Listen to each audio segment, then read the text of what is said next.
My name is Barsa Bhandari, and I'm your Master of Ceremony for this panel discussion on transforming infrastructure and transport at Nepal Investment Summit 2024.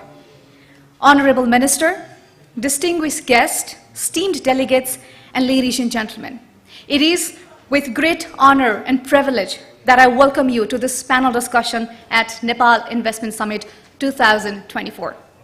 What a delight to have the presence of such high dignitaries from Nepal and from different nations here to support the vision of the government of Nepal to transform Nepal into a premier global investment destination. Today marks the second day of Nepal Investment Summit 2024, featuring various panel discussions covering a range of industries, investments, prospects, export, insights, and much more. Ladies and gentlemen, Nepal aims to become a middle-income country by 2030 and achieve net zero greenhouse gas emissions by 2045. To reach these goals, we need to invest in vital infrastructure projects like highways and airports. However, the public sector cannot fund this alone. So we are discussing here how to attract private investments for sustainable and inclusive growth, considering the crucial role infrastructure plays in economic development and meeting the diverse needs of our changing society. I would like to acknowledge the esteemed presence of Honorable Deputy Prime Minister and Minister for Physical Infrastructure and Transport, Mr. Raghuvir Mahashet, and kindly request him to preside over and chair this session on transforming infrastructure and transport from the dais. It is an honor to have you here. Now please join me to invite the moderator and event speakers of the panel discussion to the dais. As the moderator, I would like to invite on the stage Dr. Surya Raj Acharya.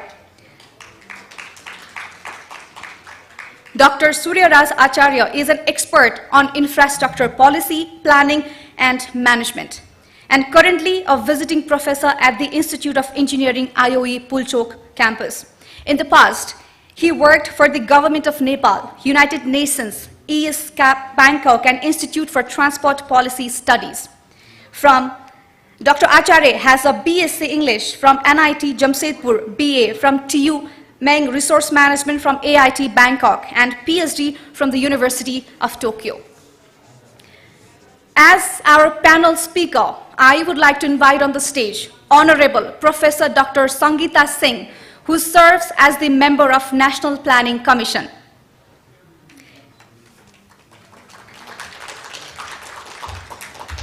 She is a professor in urban planning and the director at the Center for Applied Research and Development at the Institute of Engineering. She holds a PhD degree in urban planning, MSc in infrastructure planning from the University of Stuttgart, and bachelor's degree in civil engineering. Please join me to invite another expert panelist, Professor Dr. Bhola Thapa, Vice Chancellor, Kathmandu University. Professor Dr. Bhola Thapa is an accomplished Nepalese academician who has made significant contributions to the field of engineering. He has held various administrative positions at Kathmandu University, including registrar and the dean of the School of Engineering. Professor Thapa has been involved in research and consulting activities. He has contributed to the development of the curriculum for motorbike, refrigeration, and air conditioning mechanics for the CTVT. He obtained his PhD in sand erosion in hydraulic machinery. I would also like to invite another panelist for this, Mr. Hirio Suji, who is currently serving as the JICA expert in Nepal. He holds the position of team leader specializing in urban transport planning. His primary focus lies within the project on Kathmandu Valley Urban Transport System Master Plan. Additionally, he takes on the role of advisor at the Ministry of Physical Infrastructure and Transport in Nepal and leads another project titled Kathmandu Valley Urban Transport Management Project. Ladies and gentlemen, please join me to invite another panelist for this, Mr. Birendra Raj Pandey, Vice President, CNI. Mr. Birendra Raj Pandey serves as the Vice President of the Confederation of Nepalese Industry. He is also the Executive Director at Nepal Adarsha Nirman Co. He also has previously held commercial and engineering management positions in Australia. Mr. Pandey holds 2 master's degrees, Masters of Engineering in Construction Engineering and Project Management, and Master of Business Administration. And with that, please join me to invite our another expert panelist, Mr. Hemanta Basyal, CEO, NRN Infrastructure and Development Limited. He serves as Secretary at the Association of Investment Professionals. Prior to his current roles, he served as the Managing Director of Basyal and Company Private Limited. He also worked as a national consultant at UNCDF Nepal. Mr. Basyal is a Chartered Financial Analyst, CFA, and holds a Bachelor of Laws LLB degree from Tribhuvan University. I would like to once again welcome all our high dignitaries, respected delegates, and experts on the panel. Thank you for your time, for your unwavering support.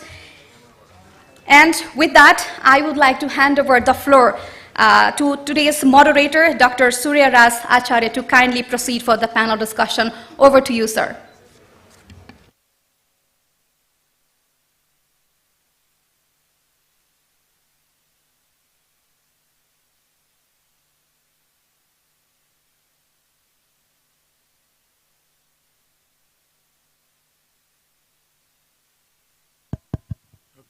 Thank you. Thank you. Welcome to this session on infrastructures and transport. Honorable Deputy Prime Ministers, Mr. Mahaset, and all these panelists, you can see this topic is very important for this event itself, because it's infrastructures and transport. It's not only important sectors on itself, on its own right, but it's also important for other sectors, being a very basic infrastructures. So, to discuss this topic, we have a very balanced and very well thought these panels that's chaired by Honorable Deputy Prime Ministers, who happen to be engineers by training by himself, with a important experience, professional experience in the careers, and I have a long career in politics as a member of parliaments and taking an important portfolio in the earlier governments also. And we have a very eminent panelist here, you can see, representing planning commissions, private sectors, academics, and also the donors.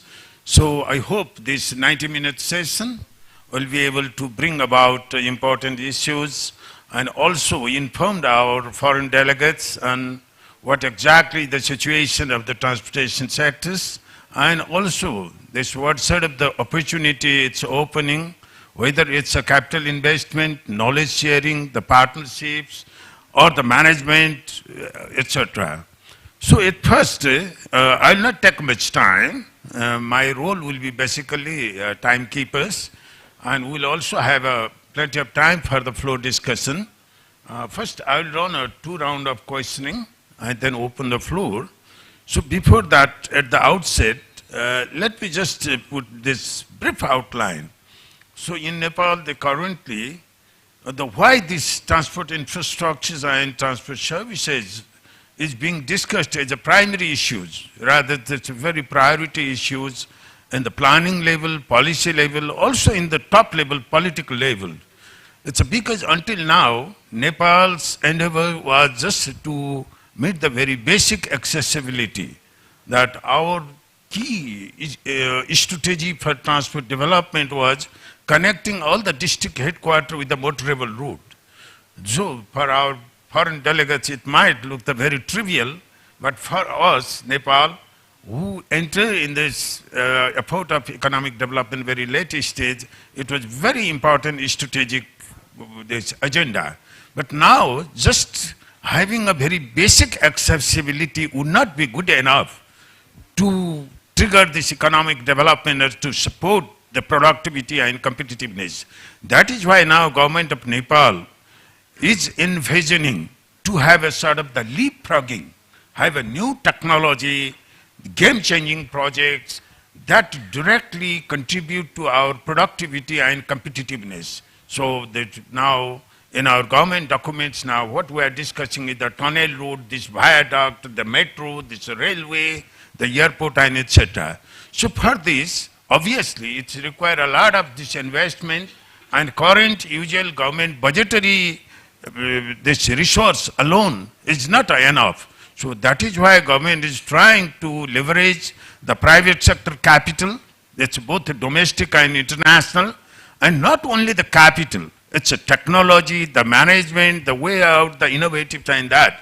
So in that sense, it's very important sectors that is opening up the range of opportunities for collaboration, for investment, for getting a very very handful return to the investment as well.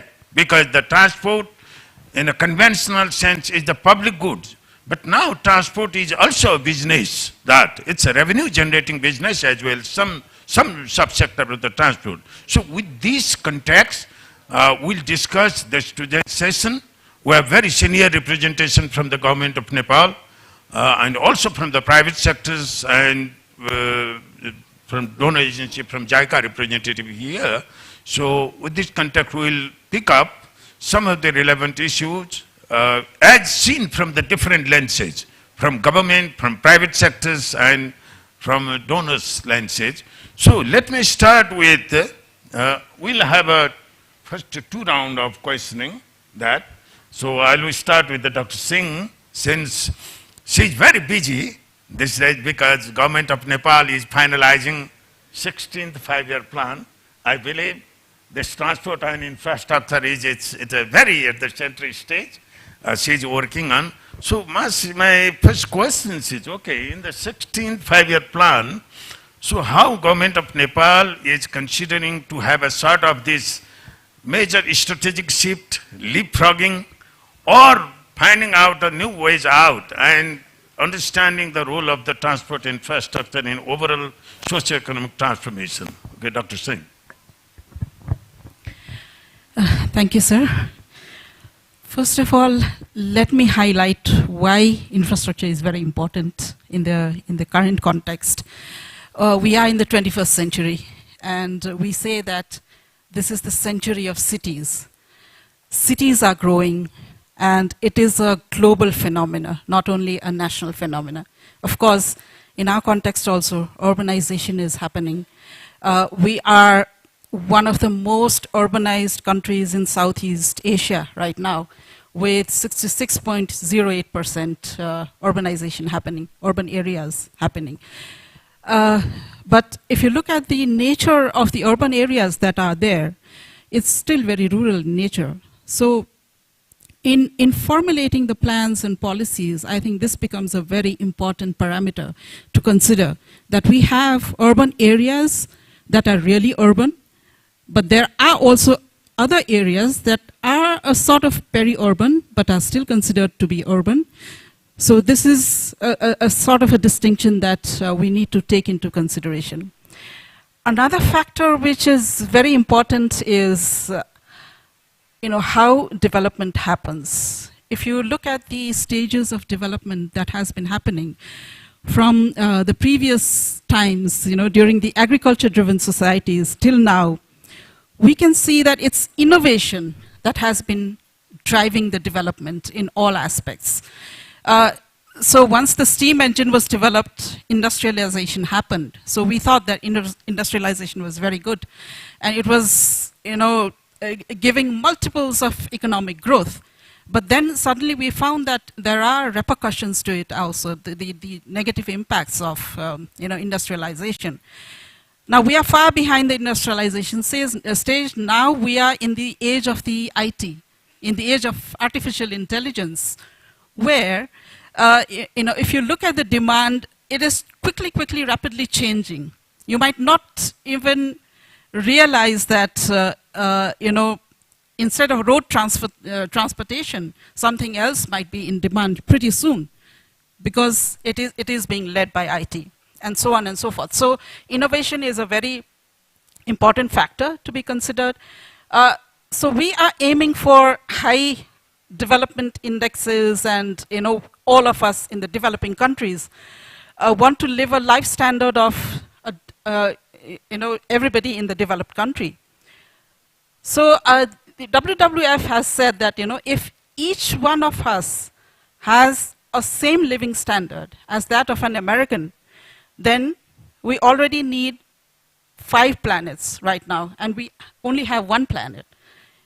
If we want to live the living standard of a European, then we need 3 planets.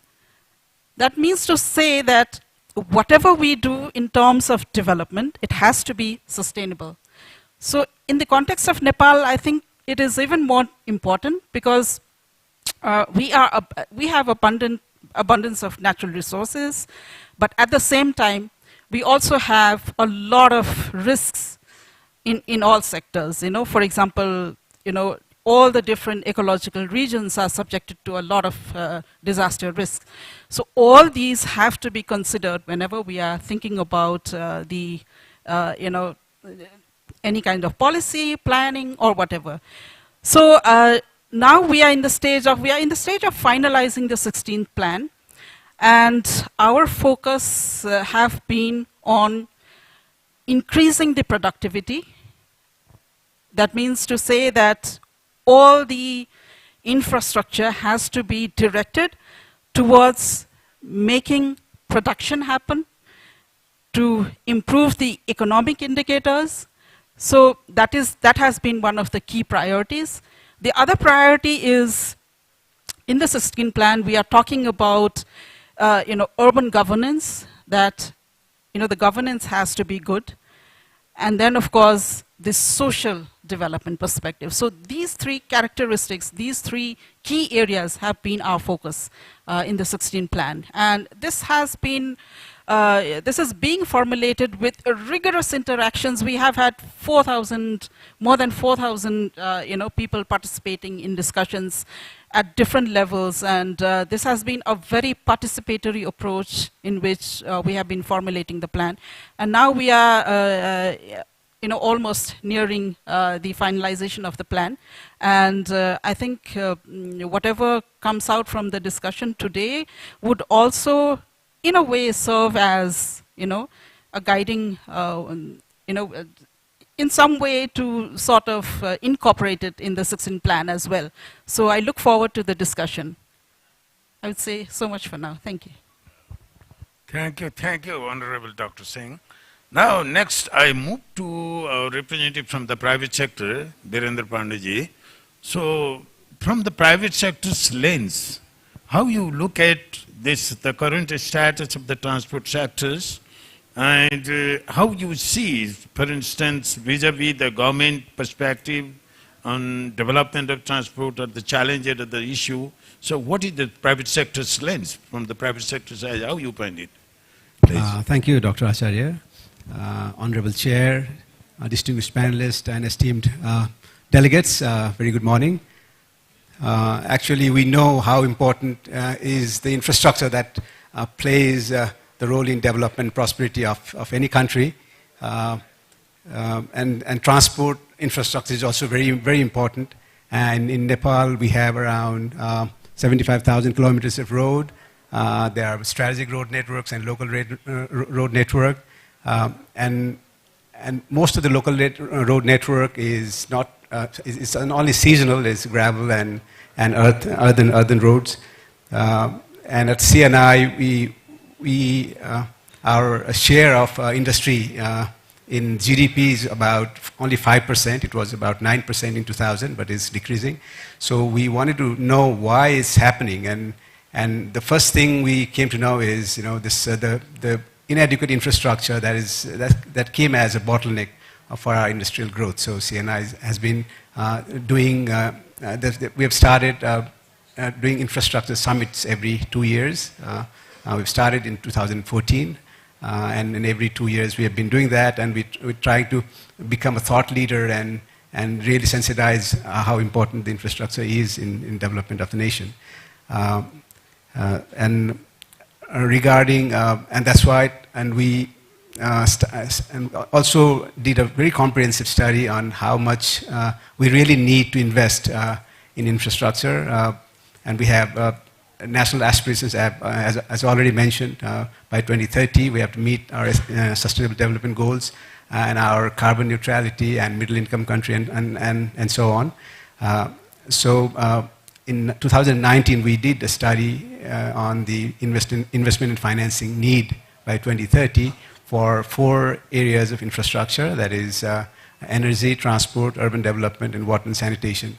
And the study revealed that from the bottom-up approach, that the projects that we identified, the targets that we set for the SDGs and all that, we really need to invest about $16 to $20 billion a year, but that's not happening. And that's why we wanted to engage private sector to invest more in infrastructure so that we can leapfrog and our development process really expedite. Regarding transport infrastructure, especially, it's predominantly road and and aviation a little bit.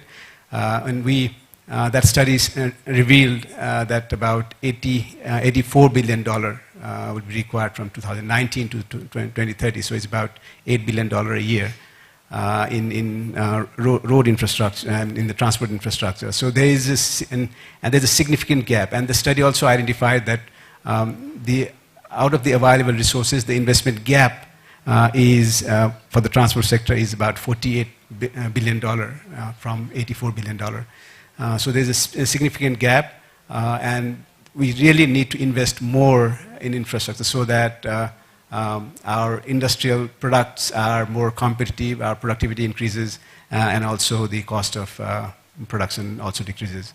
So that's really important, and we are lobbying for that. And I hope this is for now. I think I'll stop here now. Thank you, sir.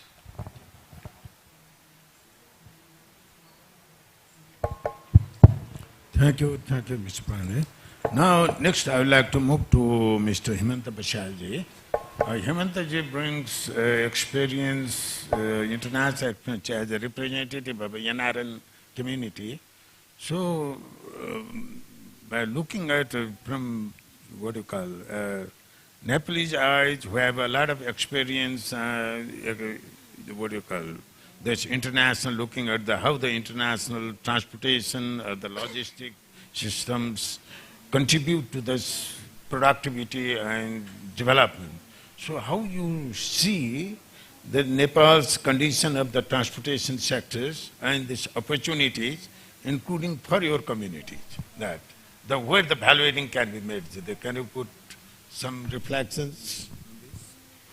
Okay, thank you. Honorable Chair, distinguished panelists, and ladies and gentlemen, thank you for your question.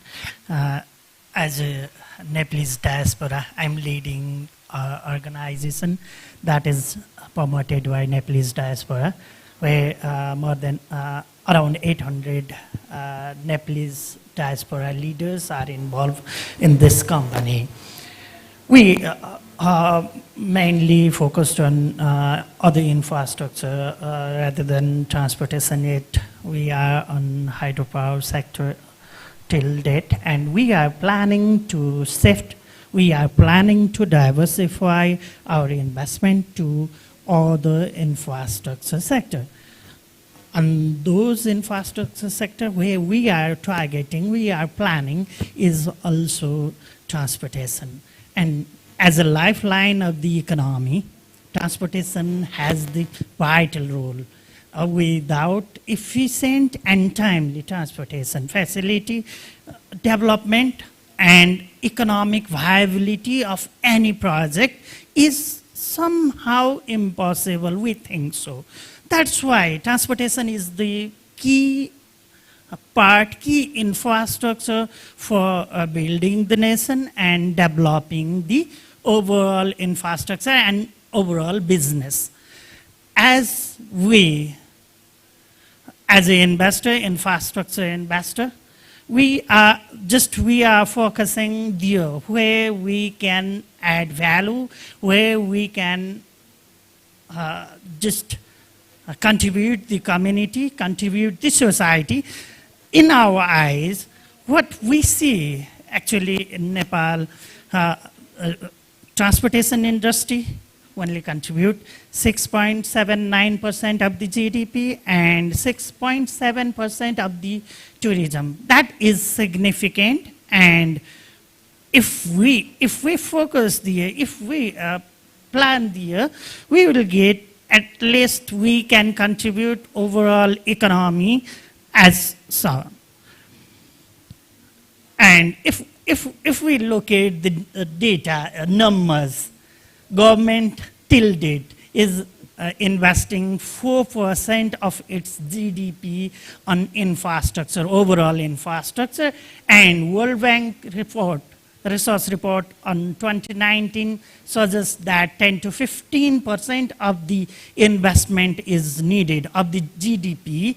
That much of the investment is needed on infrastructure. If we see the gap, the only 1/3 of the infrastructure investment need is possible or need is financed through public sector. So private sector's role is vital here. Our role is vital here to boost economy through transport infrastructure, and we are closely watching, we are closely monitoring, and we are closely viewing where the opportunity, and there are some issues that we need to address. Then there is the possibility the private sector, as we can enter into the industry, invest on those infrastructure sector, so we can stimulate overall economy. Thank you for now. Let me move to our JICA friends, Mr. Choji. I understand that this JICA has a very rich experience in helping transport development in many developing countries, and also in Nepal. Currently we have a very important transport infrastructure project as a tunnel route. It's very near to the completion. We have a Shandili route by JICA, a lot of this airport, the first radar. So we have a very long experience as a JICA. You have a long experience in Nepal, personally also, institutionally also. So after listening this various viewpoint, one of this very intuitive understanding is the transport requires a lot of money. It's technically challenging, and sometimes in our political level or the media also, we take it as the big problem and the challenging. But from your perspective and depending upon the international experience, so there must be many successful studies, successful cases where country like Nepal, they took up a very challenging project, completed successfully, and how as a JICA experts with a significant experience in Nepal, what would be your suggestion and your reflections and your understanding? So I'll come on the second round of the question about your specific for the urban transport, I'll come later. But first, a little bit big pictures, and sort of this, your reflection in terms of how to perceive the problem. Is the transportation really very challenging, developing transportation, or it's about being smartly handling the challenge? Please, Mr. Choji. Oh, thank you very much. First of all, thank you very much for giving me the participate for the very useful panel discussion. I'm very honored to be able to participate. And first, I'd like to share my opinion about urban transportation development in developing countries. I think there are three issues. The first one is economic growth is hampered by lack of infrastructure. And second, with the number of traffic accidents and the casualty is increasing. And the third one is increasing CO2 emissions from transportation mode. And I think then the switching to the public transportation is a key to solving a problem in the urban transportation field. And next, I will share the JICA scheme for the economic assistance. There are many kinds of scheme. There are three kinds of scheme. Especially only the combining schemes rather than apply the only one scheme is not enough. Combining is very important. And the first scheme is yen loan for the infrastructure development. And the second one is the technical cooperation, the planning or designing. And the third one is the human resource development. And about JICA's cooperation in Nepal's transportation field, until now, JICA has supported many projects in the transportation field. Infrastructure development is necessary for the country's development, and I think the transportation sector is one of the most important fields, as the doctor said. The most famous JICA-supported project is the construction of the Sindri Road. That is approximately 160 kilometers long. From the feasibility study that began in 1985, and the completion of the entire line is 2015.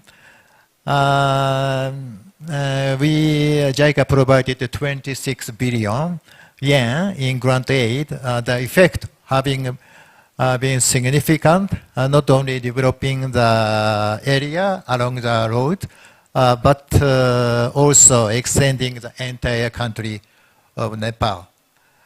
In addition, as Dr. said, there is a Nagdunga Tunnel project construction, approximately 2.7 kilometers long. That breakthrough ceremony was held this month. This will be open to traffic in about 1 year. It is expected that the tunnel will be able to avoid a series of sharp curves and also to avoid landslide. This is by this greatly increasing the convenience of transportation of the Kathmandu Valley. I think this is a capacity development of Nepalese engineer for the tunnel construction. And after this Nagdunga tunnel, many tunnel project is following. And I think there are many chances for the investment for the tunnel project, I think. And also, I'm in charge of a traffic management project. That is a very small investment and a small intersection improvement and traffic light operation scientific way. Actually, by the pilot project at the new Banesho intersection, we got a very significant, very huge impact by this project. Anyway, I think to introduce investment from the foreign countries and domestic source, the capacity development of engineers is very important, I think. In addition, project for Koteshio intersection improvement by the underground separation. As you know, the Koteshio is the biggest congestion point in the Kathmandu Valley. This is a significant effect for the moving, for the Kathmandu Valley transportation. And I will share the JICA's experience for the mass transit in other countries. JICA has experienced many metro construction in other countries. For instance, Dhaka, Bangkok, Cairo, Panama, Delhi, Mumbai, Chennai, Kolkata, Bengaluru, Jakarta, Ho Chi Minh, Hanoi, and Manila. That is not only a construction, but will also assist the operation and the maintenance. And I think only construction is not enough. Capacity development for the maintenance and operation is very important. That's all. Thank you very much. Thank you. Very clearly sharing your experience. Now, last but not least, let me move to Professor Dr. Bola Thapa, Vice Chancellor of Kathmandu University. I am very pleased to note that the Kathmandu University has been very leading in terms of generating knowledge in the infrastructure field. They initiated the hydropower programs and the geometric engineering.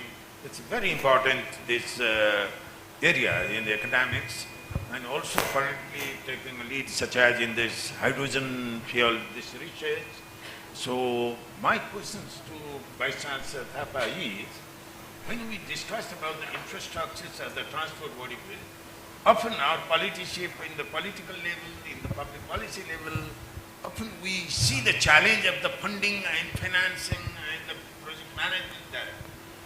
Sometimes we miss this idea of the technology or the knowledge or the generating, because this in the infrastructures planning or the management, there is not a luxury of copying some model directly, the successful model to another country.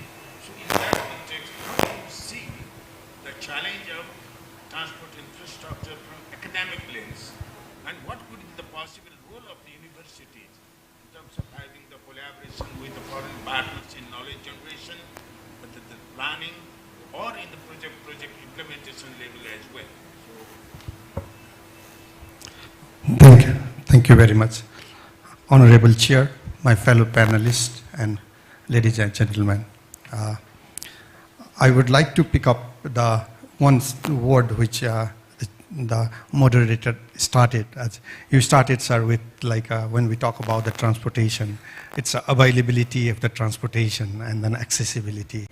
So when we are here at the investment summit, so definitely our interest is to have this investment on the transportation sector, but our preparedness for modern transportation or urban transportation. Otherwise, there used to be a mode of transportation even in the earlier days. So what we are talking about, whether it's economically feasible modern transport or not, and whether we are prepared for that or not. On this particular session and topic, so I would like to divide it into the two. One, infrastructure for transport, and then other is the transport itself, means of transport. Are we ready to have this, invest on this, and then economically operate it or not? I think these are the questions for today. So definitely, we do have available modes of modern transport in the country. Whether we do have access to a large sector of the society or not, still that's a question. Whether we can make it competitive and affordable or not, that's also the question. So, and again, there are two parts, and one is a private mode of the transportation. Even privates are also having it. Even for private transportation, we need infrastructure. The other is most important for the nation is the public transportation. What I believe and what I think personally, and as a leader of the university, is also the country is prepared for, at least on the human resource part. We do have a history. Unfortunately, like when JICA representative is here, we have a history of sending a first batch of students to Japan for engineering education. And we do have a history of preparing 200 plus engineers for a Karnali project. But we have never prepared engineers for the transport sector. But there are so many institutions and universities in the country, they are preparing engineers, and they are ready to take up a challenge for either it's a planning or for this construction, operation and maintenance, because all these four are equally important for the investor's point of view. So university's role is there. Like we have to prepare the people for now, as well as we have to prepare our minds what is coming in the future. So on that part, I think that part the investors should not worry. You will be able to find enough talented people in the country, well educated. At least the knowledge, the science which is there in the developed part of the country is available in this country also. And then definitely when we talk about what is the present need of especially the human resource, and then what could be the future need. One, again that we have not gone yet into the mass transit, especially the railways and locomotives. We have not entered. The airports and aviation industry, we are there. But again, what type of the aviation business will be there in the future, that's still an issue. And then even as a road transport, we have a road connectivity now from one point to other point.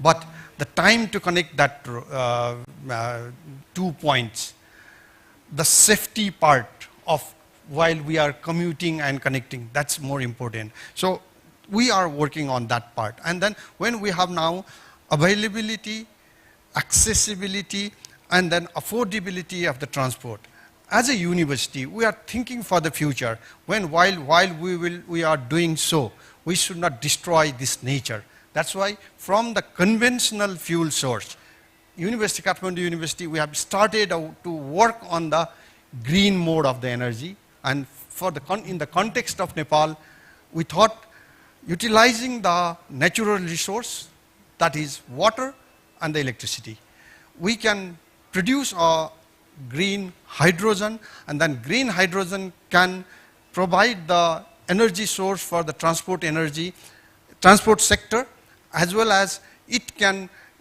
transform the economy of this country. And there, I believe, is a very ample opportunity for investors as new way of investment, not only in this country, but globally, all the countries are working for green hydrogen, and then Nepal is also prepared for at least moving ahead, because we have already started preparing a human resource. In fact, we have already prepared some of them. Thank you, sir. I will stop it here now. Thank you, Vice Chancellor Papa. Thank you, well, panelists, for this first round of discussion. Basically, we have got some idea about their opening statement and their perception of the problem. The next, I move to the very specific questions on the private sector participation, whether it's on technology sharing, technology transfer, or financing, with funding, or what we call this, the PPP.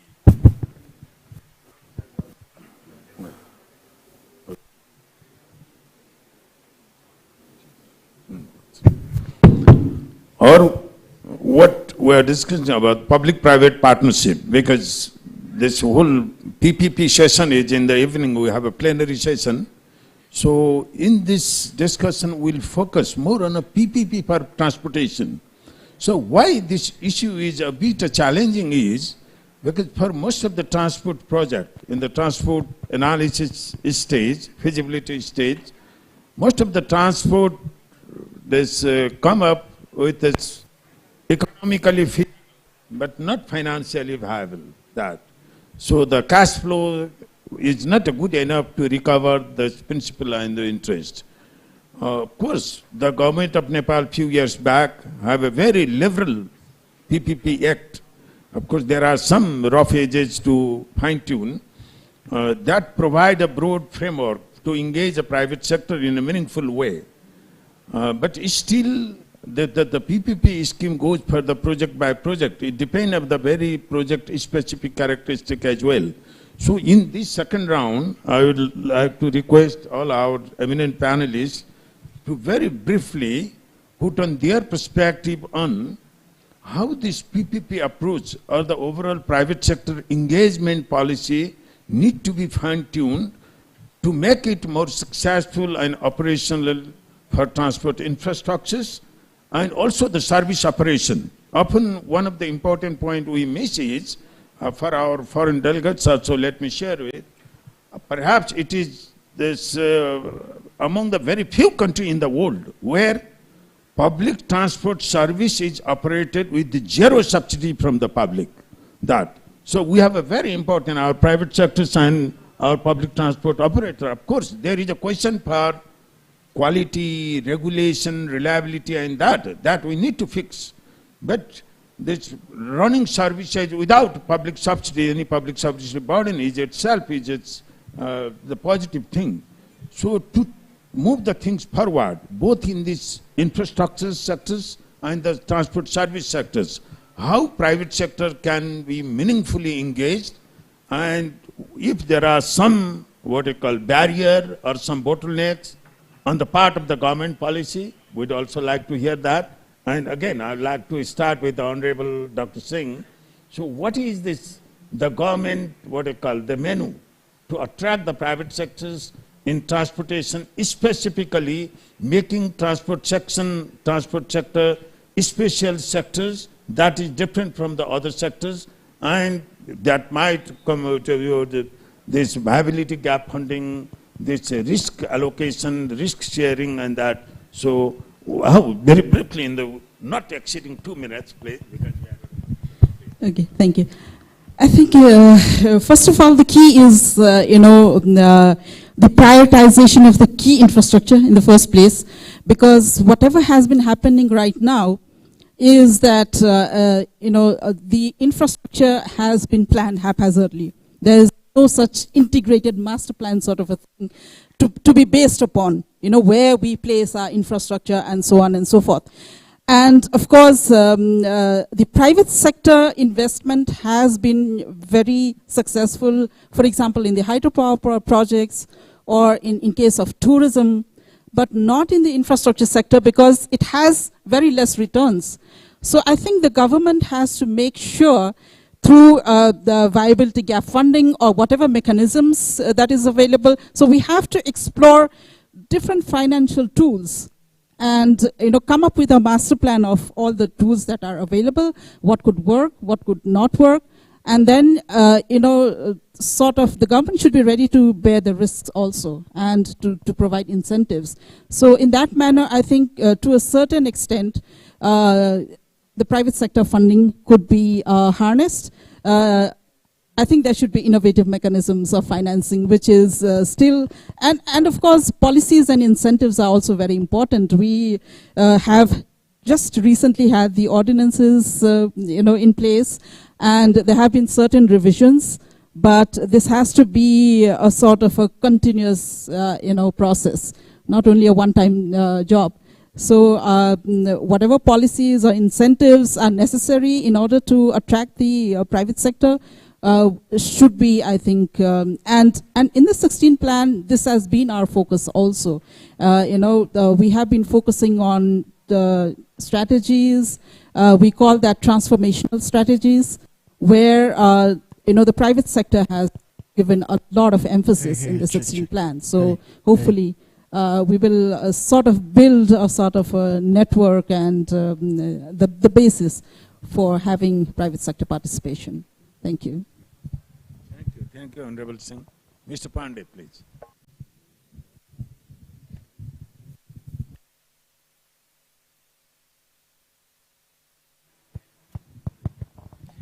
Yeah, thank you, sir.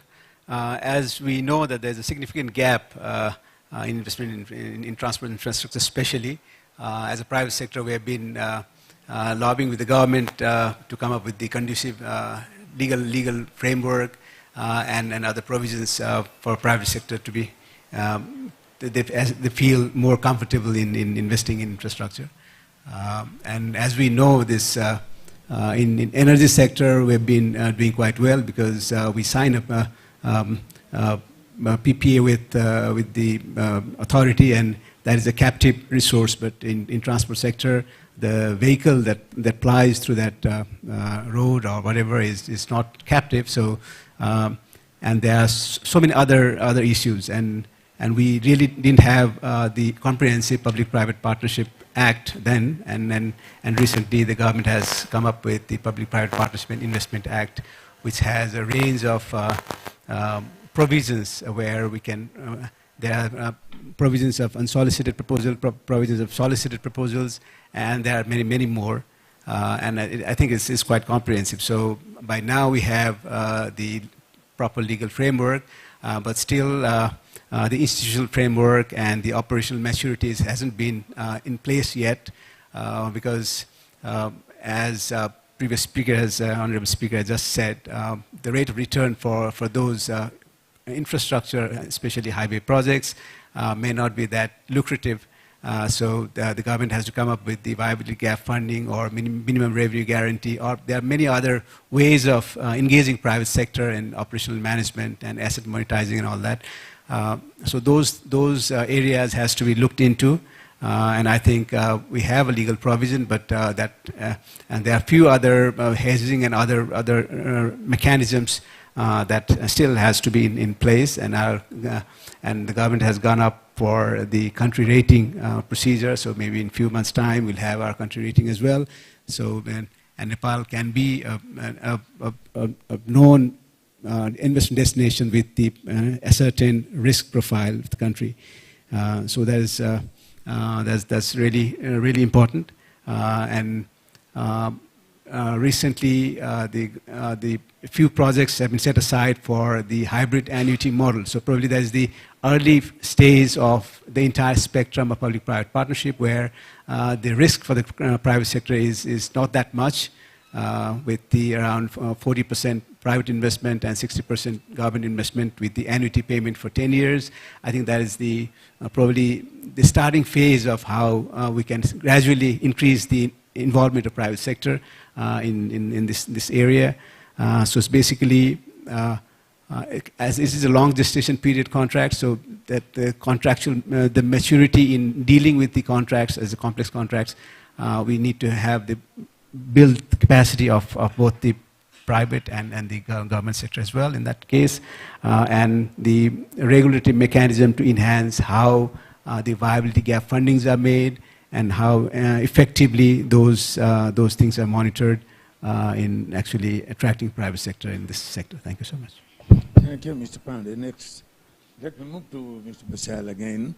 So, specifically in this private sector engagement, how you see the potential of engagement from your community, the diaspora and affiliate communities? Okay, thank you. First of all, it's audible?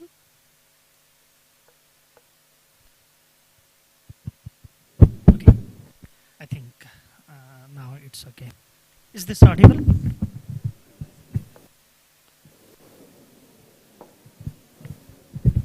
Thank you. Okay, first of all, just talking about Nepalese diaspora, I would like to talk about, as an investment professional, professional and risk professional, how we can make those projects financially viable, or how we can sort those projects and how we can categorize. I would like to talk on it, and then after I would move to your question. First of all, we need to set a project bank. First of all, we need a project bank from government side, and we private sector are ready to support and ready to contribute. First of all, we need a project bank. Then after, we need to categorize, we need to classify those projects into financially viable project, economically viable, and socially demanded. Those projects, which one is financially viable, private sector can move directly to those projects. Then those projects, which one is economically viable but not strategic. Sometimes if those projects economically viable but strategic, those should be led by the government. Those projects where economically viable but economically strategic, those projects where we can use some financial instrument or gap financing tools like credit guarantees, soft loans, and zero coupon bond with irredeemable feature, where we can introduce COCOs contingent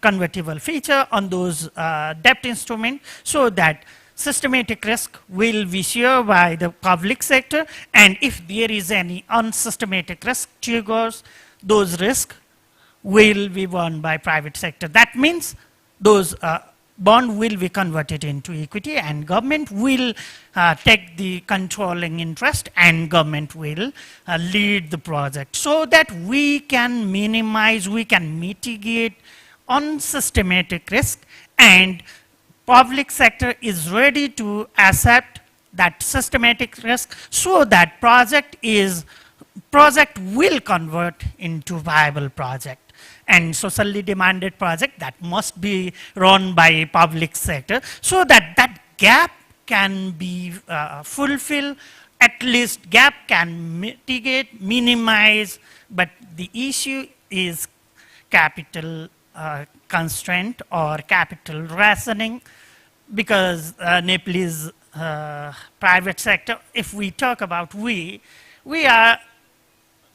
may not be capable to handle large project, large infrastructure project where capital is high, huge capital is demanded by the project. At that time, we as a Nepalese diaspora, we have the global network, and we can use that network to attract foreign direct investment, either from Nepalese diaspora or from you who are interested to invest in Nepalese infrastructure. We could be the platform where we have already global network, so you can be connected around the globe, and we can join hand for infrastructure development.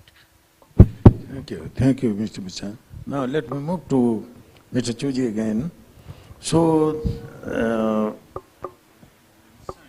very soon going to launch this Kathmandu Valley Urban Transport Master Plan. So in the urban transport, when we talk about the urban transport, some of the elements such as the mass transit is very capital intensive, and the experience of your own country from Japan is quite inspiring, that the most of your urban infrastructure, many countries doesn't know that your private railway from long time, they are very successful, and their business model is one of the key elements is the value capturing.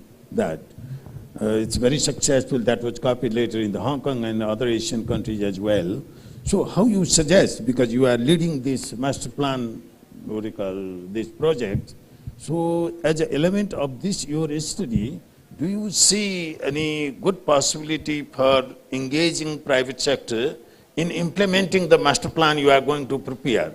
So what specific area you see for the potential engagement and running as a business for the private sector, so not only as a public goods or the public sector agenda, but urban transport opening up a business opportunity for the private sectors, for the collaboration, for investment or the management? Please, your reflection.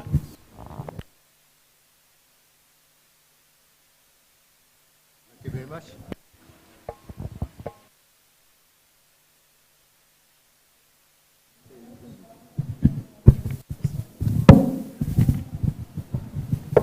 Thank you very much. And first, I'd like to explain about the newly started master plan study very briefly. JICA assisted the master plan, urban transport master plan in Kathmandu Valley many times. And the first one is 1993, and the second one is 2012, and the last one is 2017. After 2017 master plan, the situation is dramatically changed. We passed COVID-19, and also the development of Kathmandu Valley is very rapid, and the congestion is vast and vast.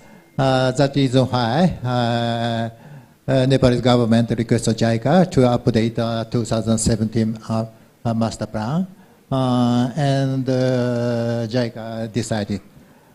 And duration of the master plan is 3 years, First 2 years, we make a master plan itself.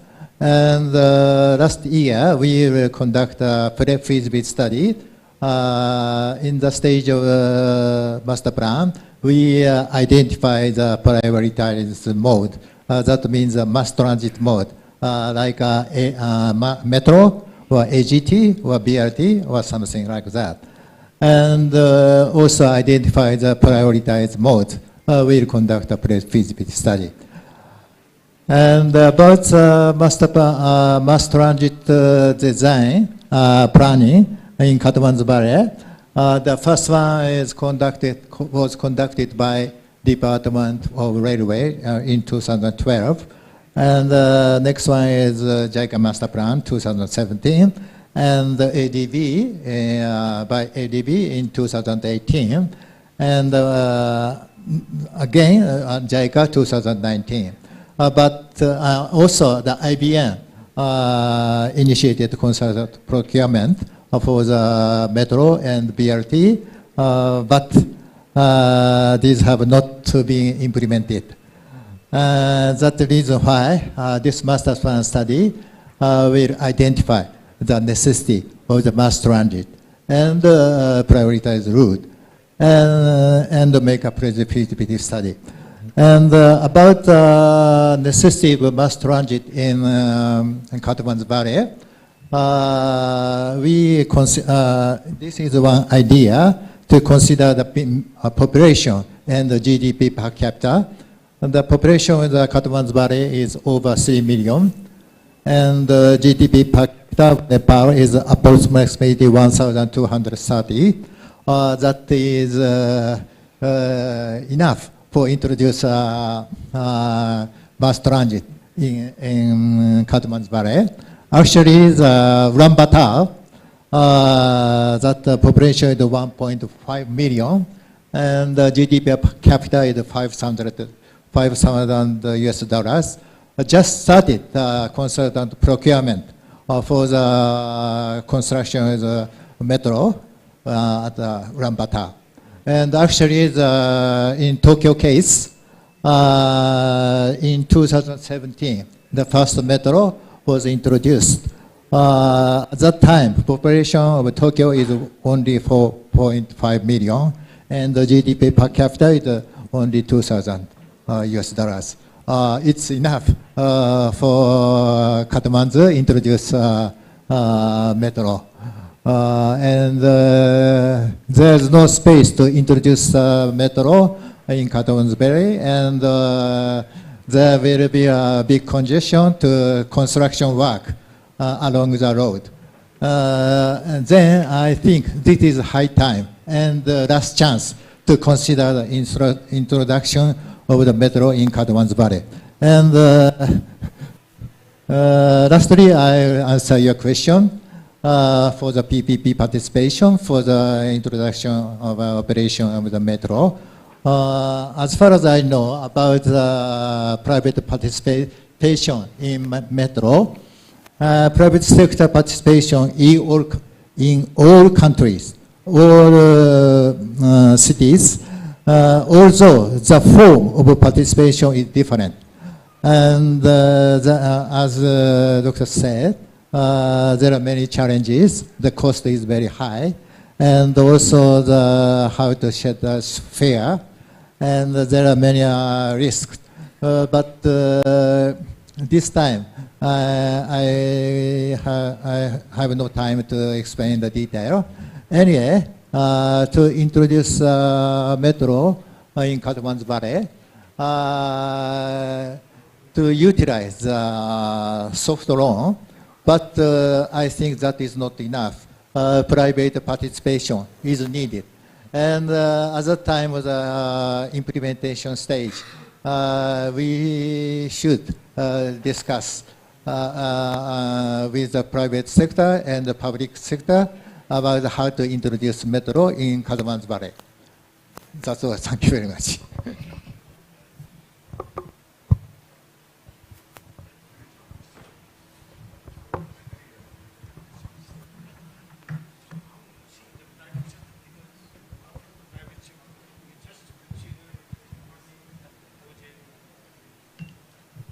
the private sector collaboration in terms of the human resource development. For instance, many of your product engineers, they are unemployed and somehow not well connected with the private sector, your product. So right from the beginning in this education process, university management, collaborative research or that, is there some, what you call, some domain opening for the private sector collaboration in human resource development in your perspective? Thank you. Thank you once again for this question. And specifically for taking example of Kathmandu University, we work very closely with the private sector. Most of our graduates, they work on the private sector. So whatever is the need of the private sector, so we try to train our students on that direction. So for us it's easy, but if I take total academia in the country, definitely we need to connect that. Coming back to again, especially on the transport and infrastructure,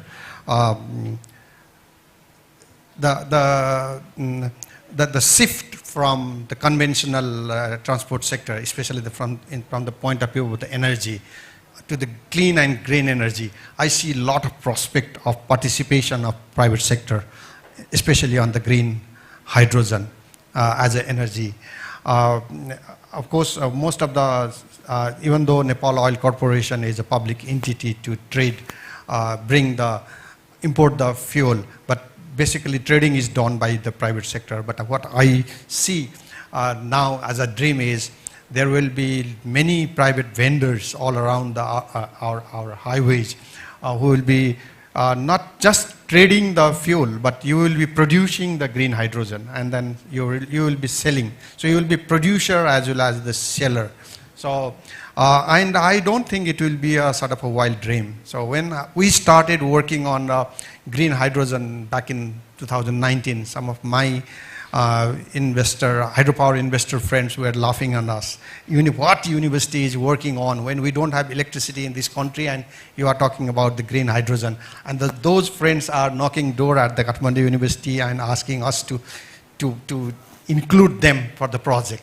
And what I believe is especially the way the transportation sector, modern transportation sector will be changing.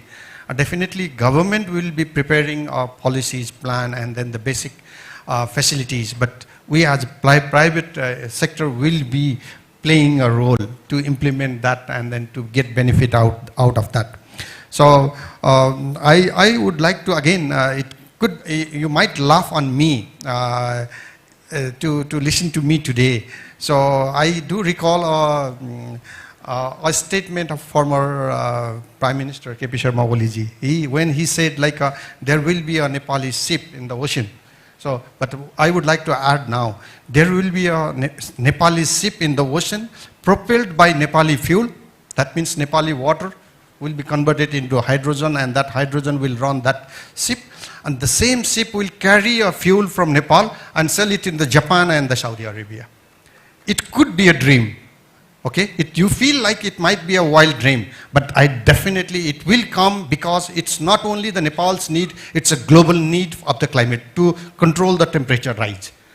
Nepal's hydrogen will be the cheapest. If there will be some policy change, it will be the cheapest in the world, and that will create a new opportunity for the transport sector, that's a water transport, which we are not talking now. Because if we connect Nepal to Bay of Bengal with transport ways, Nepal's hydrogen will be as cheap as anywhere around the world. So I think private sector, please be ready. I know that I'm very much enthusiastic and then very much, let's say, motivated by the inquiry which private sector is putting at Kathmandu University. And not only Kathmandu University, the other universities are also working on, and then all the international agencies are also looking at, putting their eyes on Nepal. Like Nepal, to utilize the hydropower of this country, that the hydrogen will be another big opportunity, and then definitely it will be the private sector. You will be leading this business. Well, we have completed now. Next phase is the floor discussion. I will take maximum 4 or 5 questions And then please identify yourself and also indicate to whom your question is, which panelist. And in the final round, I will request the panelists note down the questions, and along with answering the questions, also include your closing this remark in the final round, and that will be followed by the closing remark by Honorable Deputy Prime Ministers. So the floor is open. So if some of you like in the written questions, our volunteer will be around, will entertain. Please.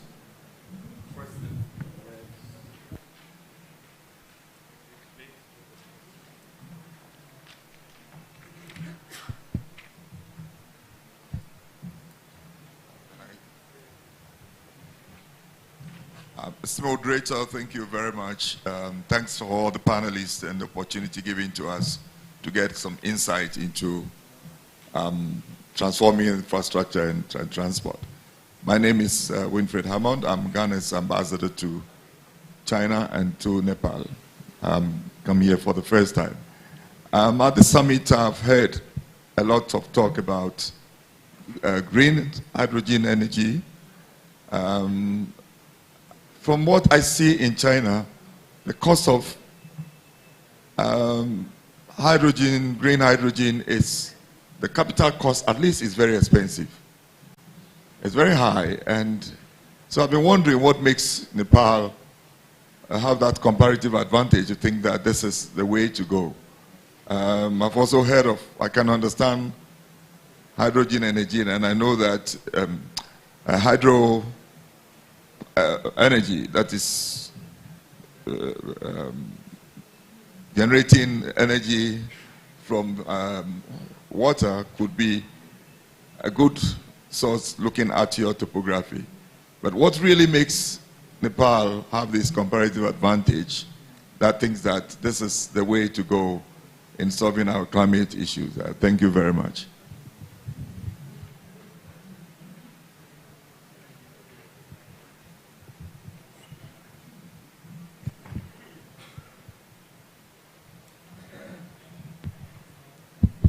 Good morning. This is Dinesh Rishta. My question, as Mr. Hideo advised, for Nepal to go for the metro. So my question to Honorable Professor Dr. Sangeeta is the metro featuring in any of your current plans or future plans?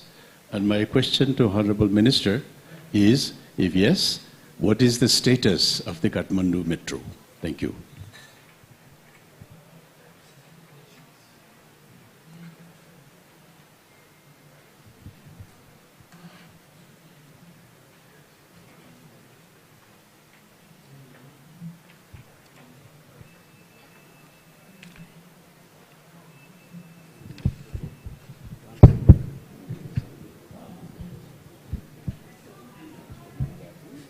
Any questions from the floor? We have some time. If not, I'll move to the final round of this. Okay, thank you very much. Thank you. Now, let me have this final closing round. So I'll take a reverse order from Vice Chancellor Thapa. Thank you very much for bringing out this hydrogen fuel, this technology, and as often we are highlighting that Nepal is in a very unique, offering very unique opportunity as a clean hydrogen with the renewable energy, the hydropower. And that's transportation sector is perhaps one of the most potential sector to operationalize this opportunity.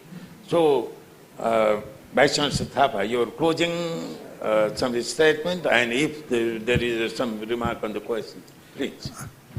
Yeah, thank you very much. To the question from the floor, definitely the capital cost for this hydrogen generator is quite high at the moment. Definitely this cost will go down as all around the world that we are working on bringing the cost, especially the electrolyzer, down. Otherwise, rest of the components of the refueling station or this generator are same as other mechanical components. So we believe that the capital cost will come down, and otherwise the operating cost, the electrical energy which we are just wasting on, especially on the wet season, will be sort of the game play changer in this country. Definitely, like before I close, especially for the private investors, like you might already know, one of my colleagues is also presenting in other session in the renewable energy. Is we are really contributing to for Nepal to make a hydrogen hub. Since the global energy, especially the supply from the hydrogen, will reach to 22% in 2050, whereas as of now it's only 0.1%. That means there is a lot of opportunity. All the countries are working. Why we should not waste this opportunity? We should not lose this opportunity. That's what I would like to mention here. And then again, like Honorable Minister, as again one, as I said, it's a wild dream that Nepali ship will be propelling with hydrogen fuel. I would also like to see, as my dream, my wish as an academician is, the Nijgarh airport will be operated by many of the airlines just to refuel it by hydrogen. We know that many airliners, they have already been trying the airlines with green hydrogen. So Nijgarh airport just be utilized as a refueling station. Again, that could be a dream, but hope like that will come up in the future. Just before wrap up, sir, like since we're talking about the this infrastructure for transport, Nepal has already entered, and we have already mentioned on a tunnel technology. And Nepali universities have also entered on producing manpower required for tunnel. With our experience on tunneling and hydropower, now we will move on the shift to the transport sector, transport tunnels. So, and Nepali universities are also slowly preparing its capability for the research on those areas.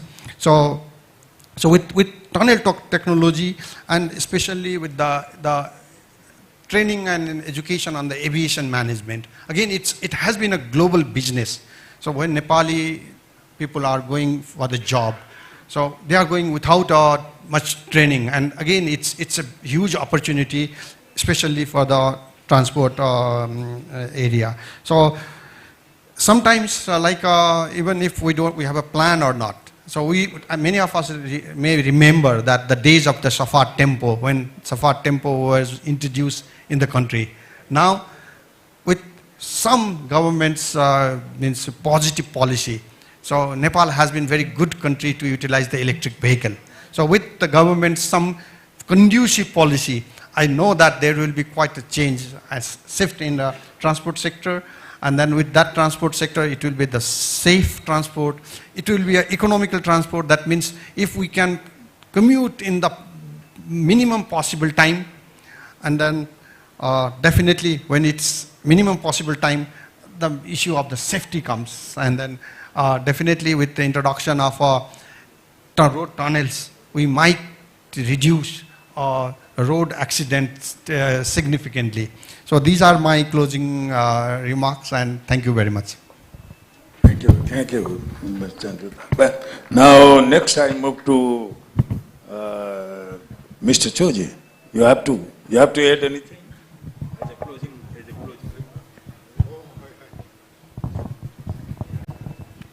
Oh, thank you very much. As I told you, already. Now JICA is we are making a master plan for urban transport system. That is not only urban transport system, mass transit, but also cover all the road development and the public transportation. And in the master plan, we will propose many projects, many urban transportation related projects. And there is a big chance to investment. Please wait for the completion of the master plan. And again, I would like to say again, the necessity of the mass transit, that is not yet decided, mode is not yet decided, but mass transit is needed for Kathmandu Valley. Thank you very much. Thank you. Next, Mr. Vishal, anything to add briefly? Okay.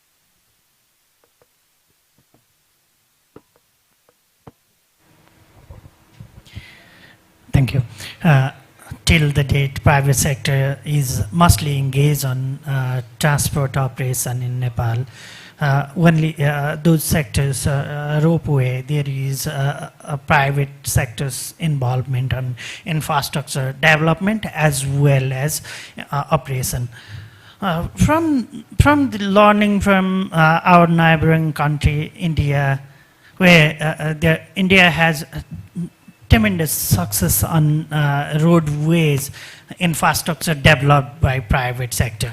India already developed around 144,000 lane kilometer by private sector, and the government have facilitated for private sector through 20% capital grant on that project, and under the facility, 75% of the project development expenses is financed through Indian Infrastructure Project Development Fund. From the learning of the India, although PPP projects completion time is little bit lengthier, they took long time, but still the quality and the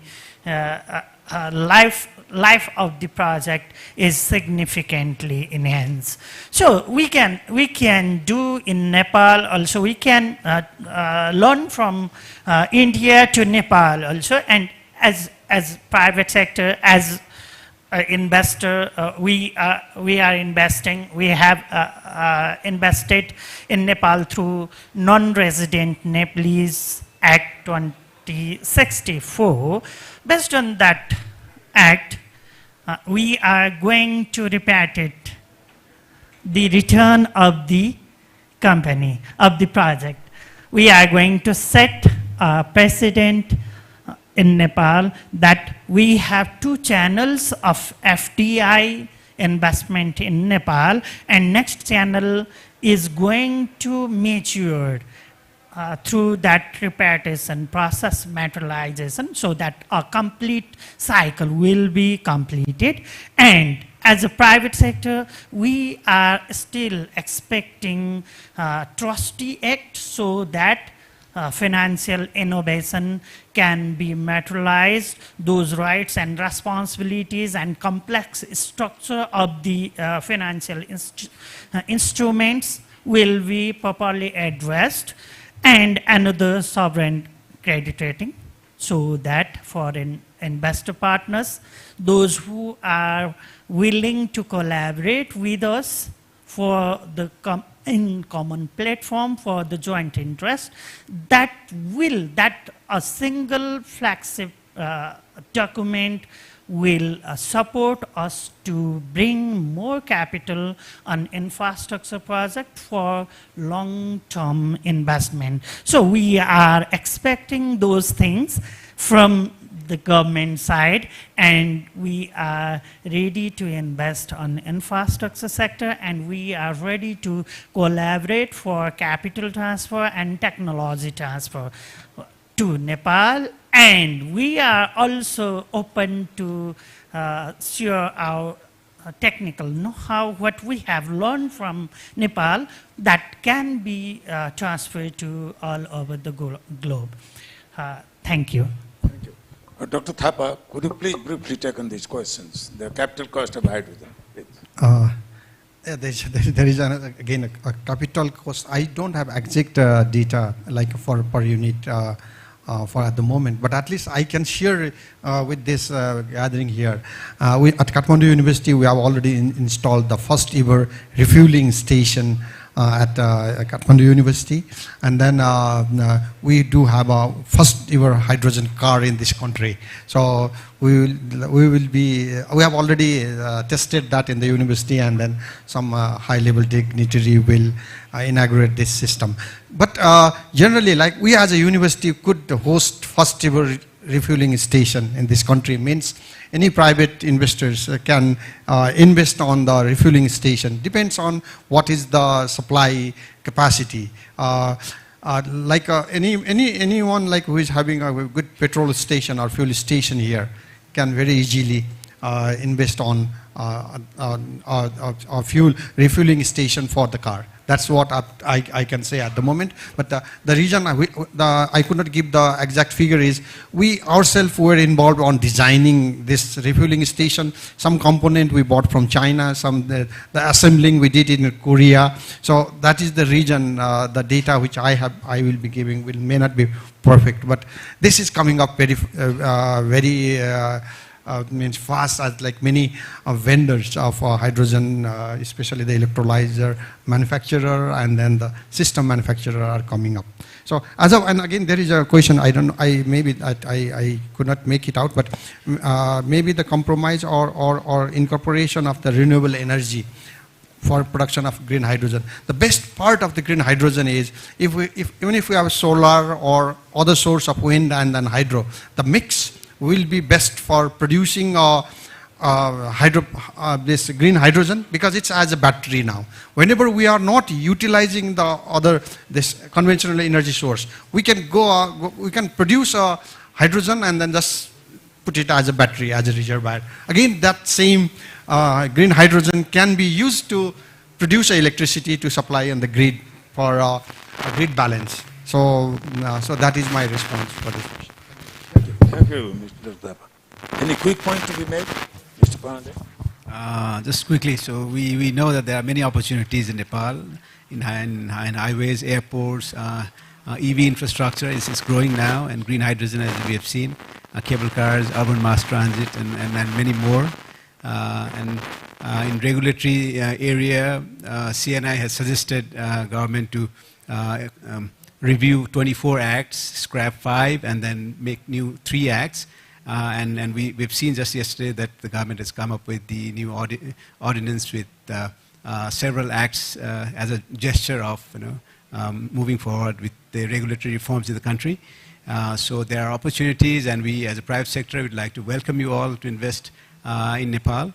And as a credible private sector, we are ready to support in any way possible. Thank you.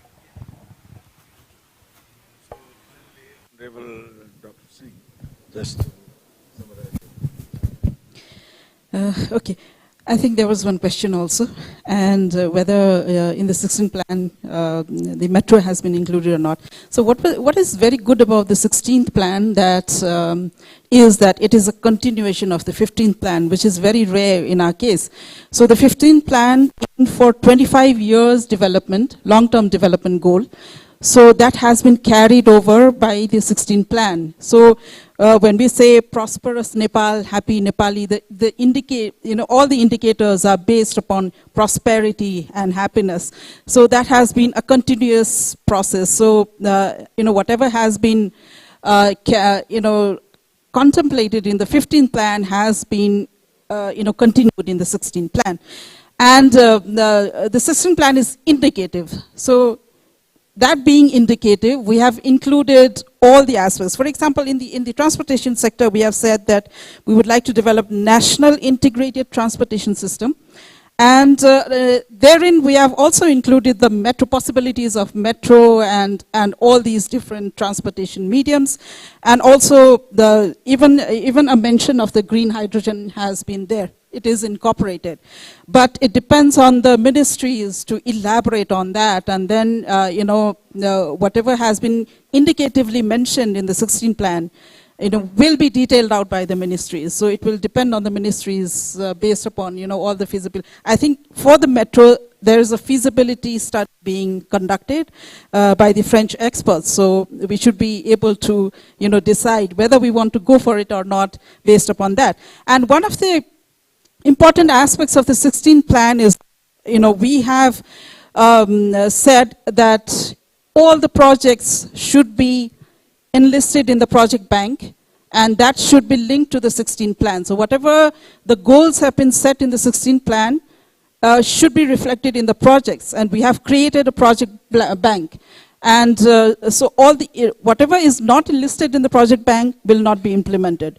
So that will be strictly monitored, and of course it is also monitored through MTF, and it is also reflected in the budget. So this time we are very clear that this linkage has to be there whenever implementation is happening, and it is a matter of pride that the Prime Minister himself has shown a keen interest in monitoring the private sector involvement as well as the major national pride projects. So he himself has shown a very keen interest in monitoring how the private sector investment goes and how the national pride projects are being implemented. So fortunately we have that interest, and then I think the results would be good. And so we have this time focused on the 16 plan to make it thematic rather than sectoral.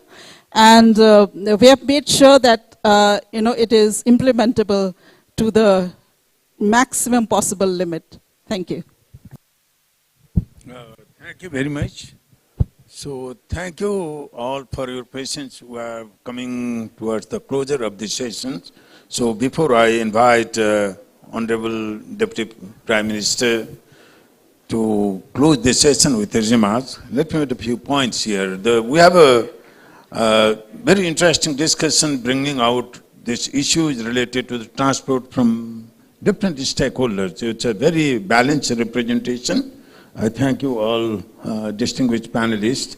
And one of the issues always is when we talk about the private sector investment in transportations, of course, there is a challenges on the part of the government to refine this regulatory or the legislative legal provision, but at the same time, there is also some homework to be done by the private sectors, because the transport is not like other infrastructure, for instance, hydropower or telecom, where there is a market risk, it's a very minimum, and revenue stream is quite predictable. But when it comes about the market for the transport, it's always there is a risk, there's a revenue risk. So perhaps we need, like our neighboring country in India, we got it in the past 1 decade, very interesting experiment they did, viability gap funding, revenue guarantee, this blended financing, annuity model or that. So after hearing all these discussions in Nepal also, my conclusion is there is some homework to be done on the part of the government side and also on the part of the private sector sides. And there is opportunity because our political leadership has already made a mind to have a leapfrogging, to make a big shift in terms of the transport infrastructure investment and services. So with this, I would like to invite our Honorable Deputy Prime Ministers, and I'm also pleased to note that as a student of the infrastructure policy, when I looked at the worldwide, this infrastructures of the transport project, making decision from the political level is not an easy thing. Sometimes there is a different perspective from the private sectors, from engineers, from economists, from bankers, from social activists, from environment.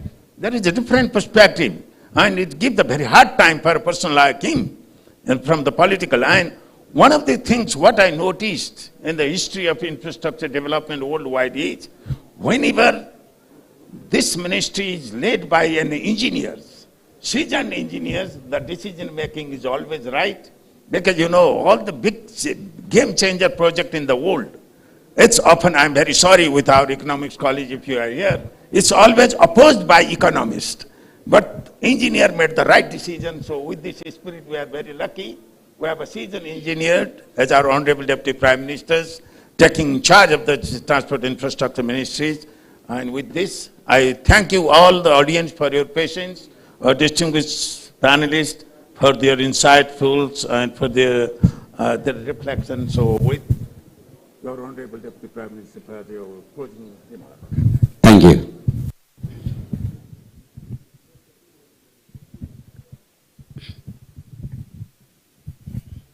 Excellencies, distinguished guests, respected business leader and investor from various sectors and different countries, esteemed panelists, moderator of the session, fellow participants, media friends, and ladies and gentlemen. It is my honor to deliver the conducting and concluding remarks for this insightful session on transforming infrastructure and transport at this Nepal Investment Summit. Over the last 1.5 hours, we have tied up in interesting discussions, shared experiences, and explored the large potential that lies before us in developing Nepal infrastructure and transport sector. One of the primary objectives of this summit is to increase awareness among prospective investors about the large investment opportunity in Nepal infrastructure sector. Through the deliberations, we have highlighted the diverse range of infrastructure projects from rail network and expressways to cable car, airport, tunnel, and metro transport systems, all of which offer promising avenue for private sector investment through the appropriate PPP model. Definitely we have opportunity of investment potential for public-private partnership in different infrastructure, including transport sector projects such as railways like Raxaul, Kathmandu, India, Nepal. Raxaul is a city of India, so Raxaul, Kathmandu electrified railways, Kerung means China, Kerung Kathmandu railways, Daune tunnel road, Hemza tunnel road, Chiabari tunnel road, and metro system. Regarding the status of metro system, अर्थात metro in Kathmandu, Kathmandu Valley, not in Kathmandu, the Kathmandu Valley, a circular and 7 radial lines has been identified and pre-feasibility study has been conducted. Sado Bato of Lalitpur, Sado Bato to Maharajganj of Kathmandu line has already in study phase. JICA has already studied the Balaju and Bhaktpur initially line. Balaju and Bhaktpur.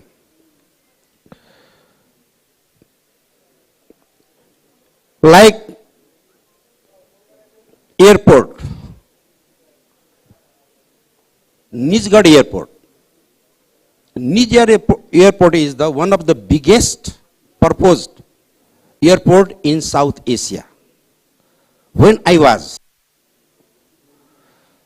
near about 4 years previous, when I was Minister for Physical Transport and Physical Infrastructure and Transport, that time a lot of investors from different countries were interested in Nijgarh airport. I think still there are a lot of business group are interested in Nijgarh airport.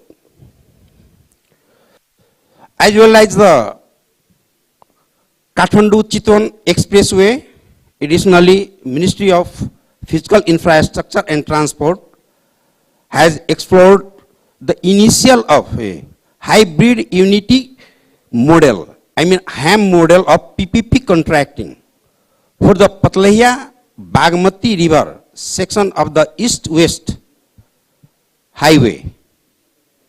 Expression of the interest of this HAM model contracting will be published in a few days or within the 1-2 weeks. This project present opportunity for the foreign direct investment in Nepal infrastructure development through the versatile PPP models, where private investor can bring in capital, expertise and advanced technology, while the government can provide the land, regulatory supports and risk sharing mechanism. Ladies and gentlemen, we have explored into the challenges and opportunity associated with leveraging PPP models for transportation and infrastructure development by enhancing open dialogues and sharing the best practices. We have gained a deeper understanding of the critical factor that can contribute to the success of PPP project, thereby assisting the informed decision-making processes. Our decision have led to the identification of actionable recommendation for improving the policy framework and fostering.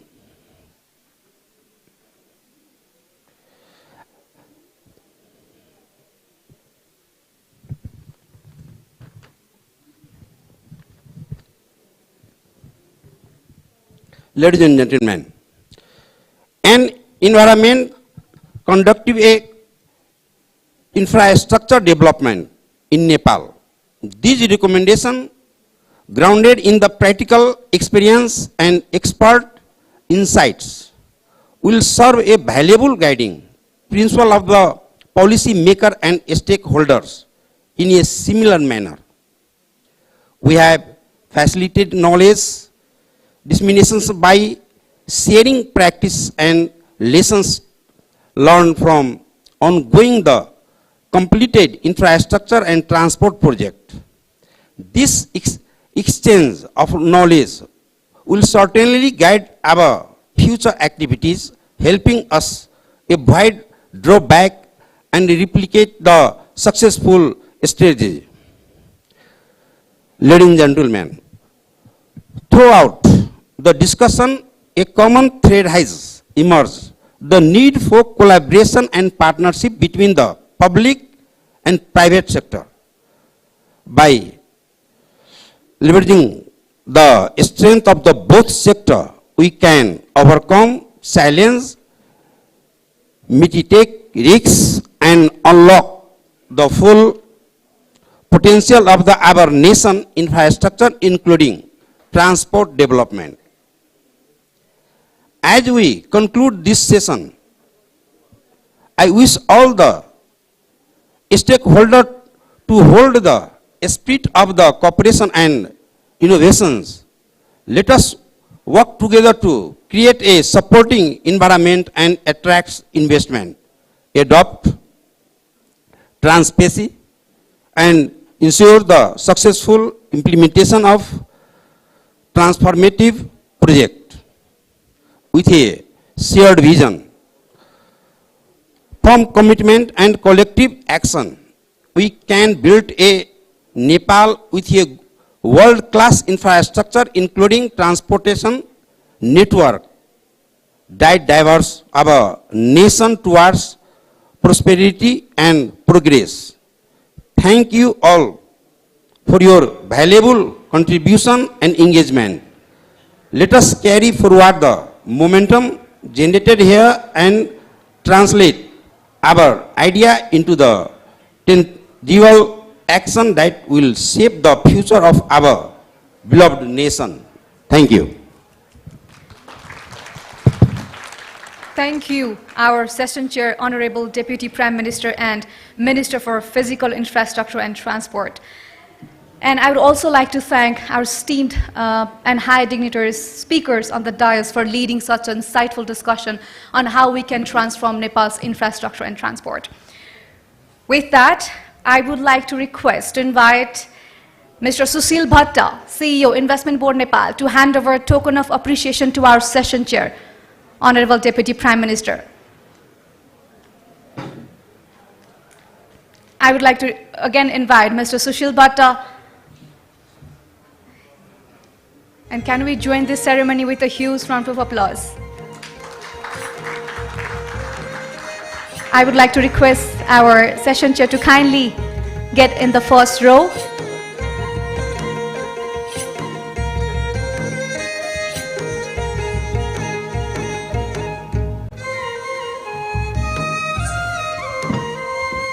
And with that, we would also like to hand over a token of appreciation to our esteemed panelist moderator. I would like to request our moderator, Professor Dr. Surya Raj Acharya, to kindly join us in the first row. And I would also like to request our panelist, Honorable Professor Dr. Sangeeta Singh, to join us on the first row. I would like to request Professor Dr. Bhola Thapa, Mr. Hirio Suzy, Mr. Birendra Raj Pandey, and Mr. Hemanta Bashal. Once again, thank you for leading such an insightful discussion, discussing about the prospects of investing in Nepal's infrastructure and transport.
I would also like to request our panelists, our esteemed speakers, to kindly align on the first row for a group photo.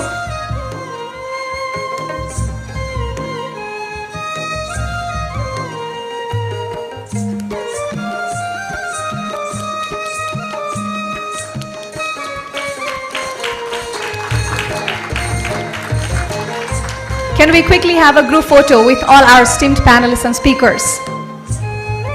Ladies and gentlemen, we are at the end of this panel discussion on transforming Nepal's infrastructure and transport. Right after this, we have other multiple panel discussions. I'm sure you all have the itinerary shared with you. Kindly visit the designated event hall for the particular panel discussion that you want to be a part of. And one announcement, we have so many stalls representing different companies, different products of Nepal just outside the hall. So during your tea coffee break, kindly pay a visit to all the stalls where you will find this amazing Nepal made products. And you can even buy them and take them as a souvenir back home. Thank you so much, everyone. With this, we announce the end of this panel discussion. Thank you so much.